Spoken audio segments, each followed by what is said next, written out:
பூஞ்சோலை மாணவர்கள் அனைவருக்கும் வணக்கம்.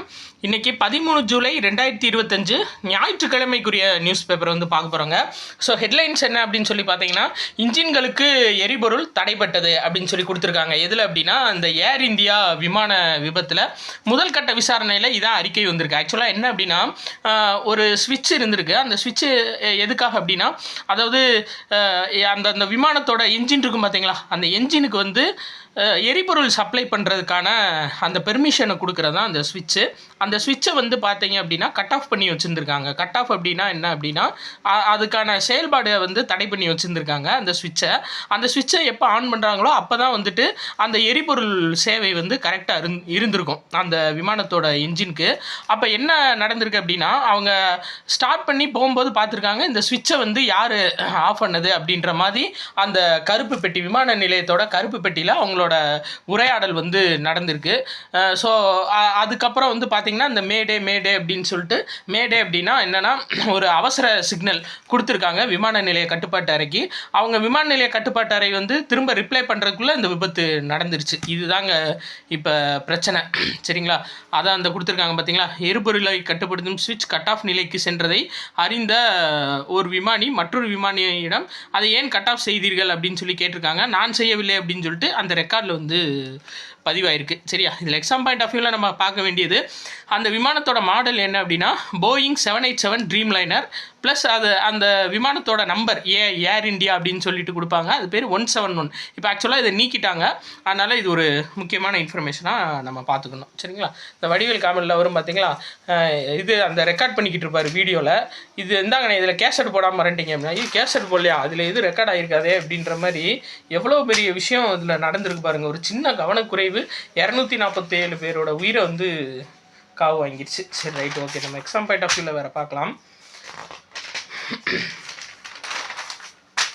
இந்தங்க, அதாவது 2040 வந்து பார்த்தீங்க அப்படின்னா நிலாவில் இந்தியா தரையிறங்க திட்டமிட்டிருக்காங்க. 2027 ககன்யான் திட்டம் மூலியமாக நம்ம வந்து என்ன பண்ண போகிறோம்னா, விண்வெளிக்கு மனிதர்களாக அனுப்ப போகிறோம் இந்தியா, இஸ்ரோ சார்பாக. இதுவே 2040 வந்து நிலாவுக்கு மனிதர்களை அனுப்புறதுக்கான வேலை வந்து துவங்கிருச்சு. ஸோ இதுதான் வந்து நம்மளுக்கு ரொம்ப முக்கியமான ஒரு இன்ஃபர்மேஷனாக நம்ம பார்க்க வேண்டியது. இது கட்டாயம் கேட்பாங்க. எந்த ஆண்டு விமானத்தில், அதாவது விண்வெளியில் இந்தியா வந்து கால் பதிக்க போகிறாங்க அப்படின்னா, ஒரு நிமிஷங்க, விண்வெளியில் வந்து 2027, நிலாவில் வந்து பார்த்தீங்கன்னா 2040. இதாங்க மெயின், சரியா? நிலாவில் கால் பதிக்க போகிற ஆண்டு எதுன்னு பார்த்தீங்கன்னா 2040. இந்தியா விண்வெளியில் வந்து கால் பதிக்க போகிற நாள் எப்போ அப்படின்னா 2027. ஸோ அதுக்கு தான் வந்து பார்த்தீங்கன்னா இது முன்னோட்டமாக இப்போ சுபான்ஷு சுக்லாவை ஆக்சிம் 4 அப்படின்ற திட்டம் மூலியமாக அனுப்பியிருக்காங்க. ஸோ அவர் வந்து பார்த்தீங்க அப்படின்னா வந்துட்டு பூமிக்கு வந்துட்டு ககன்யான் திட்டத்தில் போகிற வீரர்களுக்கு ஒரு முன்னோட்டமாக அவரோட எக்ஸ்பீரியன்ஸ் வந்து பகிர்ந்துக்குருவார் அப்படின்ற மாதிரி சொல்லியிருக்காங்கப்பா. சரியா? சரி, ரைட், ஓகே. இந்த ரோஜ்கர் மேளா அப்படின்னு சொல்லி கொடுத்துருக்காங்க. இந்த ரோஜ்கர் மேளா அப்படின்னா என்னன்னா, மத்திய அரசோட பல்வேறு அமைச்சகங்கள், துறைகள், பொதுத்துறை நிறுவனங்களில் வந்து இளைஞர்களுக்கு பணி நியமனம் வழங்கும் விழா தான் என்னன்னு சொல்லி பார்த்தீங்கன்னா ரோஜ்கர் மேளா 2022 வந்து கொண்டு வந்திருக்காங்க. சரியா? இதை தான் நீங்கள் பார்த்துக்கணும். அதாவது இந்த எஸ்எஸ்சி இதிலெல்லாம் பாஸ் பண்ணி போகிறாங்களே அவங்களுக்கு ஒரு ஃபங்க்ஷன் மாதிரி வச்சு அதில் வந்துட்டு ஆர்டர் காப்பி கொடுப்பாங்க. அது பேர் தான் ரோஜ்கர் மேளா. ரைட்டுப்பா. அடுத்து இது பாருங்கள், தமிழக அரசு பள்ளிகளில் பாவடிவ இருக்கைகள். இது ரொம்ப முக்கியம்ப்பா. ஏன் அப்படின்னா, அதாவது இதான் அந்த பாவடிவ இருக்கை. இப்போ ஸ்கூல்லலாம் வந்து பார்த்திங்கன்னா பெஞ்சு வந்து இப்படி வருஷப்படி இருக்கும், 1 2 3 4ன்னு. ஸோ நல்லா படிக்காதவங்கள லாஸ்ட் பெஞ்சும், நல்லா படிக்கிறவங்க ஃபஸ்ட் பெஞ்சும் இருப்பாங்க அப்படின்ற மாதிரி ஒரு கன்க்ளூஷன் எல்லாத்துக்குமே இருக்கும். இது மாணவர்கள் மத்தியில் வேறுபாடை உருவாக்குறதுனால இனிமேல் வந்து இந்த பாவடிவ முறை தான் பின்பற்றணும் அப்படின்ற மாதிரி சொல்லியிருக்காங்க தமிழக அரசு பள்ளி வகுப்பறைகளில். இனிமேல் வந்து இந்த பாவடிவ முறை தான் பின்பற்றணும் அப்படின்னு சொல்லியிருக்காங்க. இதில் வந்து ஒரு 20-30 பேர் இருப்பாங்க. அதனால் பாவடிவ முறை.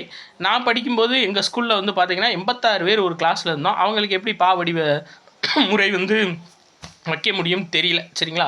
நாங்கள் எல்லா வடிவத்தையும் உட்காருவோம், ஏன்னா கூட்ட நெரிசல் அம்பிட்டுருக்கோம். சரி, ஓகேப்பா. இது எந்த அளவு சக்ஸஸ் ஆகுதுன்னு பார்ப்போம். நம்மளுக்கு தேவை என்ன அப்படின்னா, இன்னொன்று இது சொல்லியிருக்காங்க. அதாவது சிருத்னார்த்தி ஸ்ரீகுட்டன் அப்படின்ற படம் யார் இயக்குனது அப்படின்னா விக்னேஷ் விஸ்வநாத். இவர் இயக்கியிருக்காரு இந்த படத்தை, சரிங்களா? அதாவது விக்னேஷ் விஸ்வநாத், அதாவது ஸ்நார்த்தி ஸ்ரீகுட்டன் அப்படின்ற படம் வந்து அந்த படத்தில் தான் வந்து இந்த பாவடிவ இருக்கை வந்து ரொம்ப சிறப்பாக சொல்லியிருக்காங்களாம். அதை பேஸ் பண்ணி தான் கேரளாலையும் கொண்டு வந்திருக்காங்க. அதை பேஸ் பண்ணி இப்போ தமிழ்நாடு வகுப்பறையிலையும் இது சக்ஸஸ்ஃபுல் ஆகும் அப்படின்ற மாதிரி கொண்டு வந்திருக்காங்க. சரிங்களா? ஆனால் சாட்டை படத்தில் சமுத்திரக்கனி ஏற்கனவே இதை சொல்லிட்டாரு. சரி, ரைட், ஓகே. இது மறுபடியும் வந்து பார்த்தீங்கன்னா இந்த படத்தில் சொல்லியிருக்காங்களா. மேபி இந்த படத்தை வச்சு கொஸ்டின் கேட்டால் கேட்கலாம்ப்பா. சரியா? Right, okay. அடுத்தது பார்க்கலாம்.